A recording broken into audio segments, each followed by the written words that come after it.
सभी को जय मसीह की मेरे प्रियो। आइए कुछ समय हम फिर से परमेश्वर के कलाम में बिताएं और आज का जो वचन है हम निकालेंगे पहला कुरिन्थियों उसके 1 अध्याय और 27वां वचन मैं आपके सामने पढ़ता हूं, आप ध्यान दीजिए। परंतु परमेश्वर ने जगत के मूर्खों को चुन लिया है कि ज्ञानवानों को लज्जित करे, और परमेश्वर ने जगत के निर्बलों को चुन लिया है कि बलवानों को लज्जित करे, और परमेश्वर ने जगत के नीचों और तुच्छों को वरन जो है भी नहीं उनको भी चुन लिया कि उन्हें जो है व्यर्थ ठहराए। हालेलुया। वचन में लिखा है मेरे प्रियो, आज बहुत सारे लोग अपने आप को कुछ नहीं समझते और बहुत सारे ऐसे लोग हैं जो अपने आप को बहुत कुछ समझते हैं। कलाम में लिखा है परमेश्वर उन लोगों को चुनता है जो अपने आप को कुछ नहीं समझते। वो परमेश्वर ऐसे तुच्छों को चुनता है, ऐसे लोगों को चुनता है जो कुछ नहीं होते। एग्जाम्पल के लिए अगर देखना चाहे पतरस के जीवन को आप देखिए, चेलों के जीवनों को देखिए। अधिकतर ऐसे लोग हैं जो मछुआरे थे और प्रेतों के काम में लिखा गया वे अनपढ़ थे।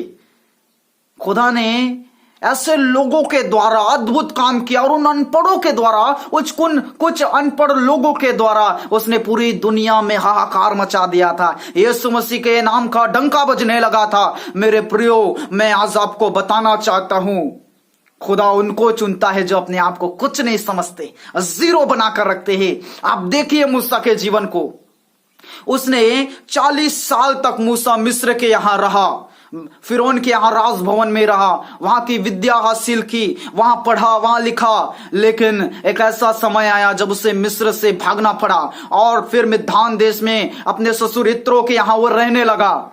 40 साल वहां काटने के बाद, वहां भेड़ बकरियों को चराने के बाद खुदा ने एक दिन उसे दर्शन दिया और दर्शन में परमेश्वर ने कहा, मूसा मैं तुझे भेजना चाहता हूं मिस्र, क्योंकि वहां मेरे लोग हैं, वहां इजरायलियों के चिल्लाहट को, आंसुओं को मैंने देखा है। तू वहां जा और उनको छुड़ा कर लेकर आ। पता है मूसा क्या कहता है? प्रभु मैं नहीं जाऊंगा क्योंकि मैं बोलने में निपुण नहीं हूं। हालेलुया। बोलने में मैं निपुण नहीं हूं, मैं पूरी तरह से ठीक नहीं हूं बोलने में। एक मैं बताना चाहता हूं मेरे प्रियो, मूसा बोलने में हकला था, भद्दा था मुंह का वो। और मूसा इसीलिए कहता था, प्रभु तू मेरे भाई हारून को ले जा, मुझे नहीं, मेरे भाई हारून को बोल। लेकिन परमेश्वर कहता है नो, तू ही जाएगा। मेरे प्रियो, इस वचन से मैं आपको बताना चाहता हूं, खुदा योग्य लोगों को नहीं चुनता है, वो चुने हुए लोगों को योग्य बनाता है।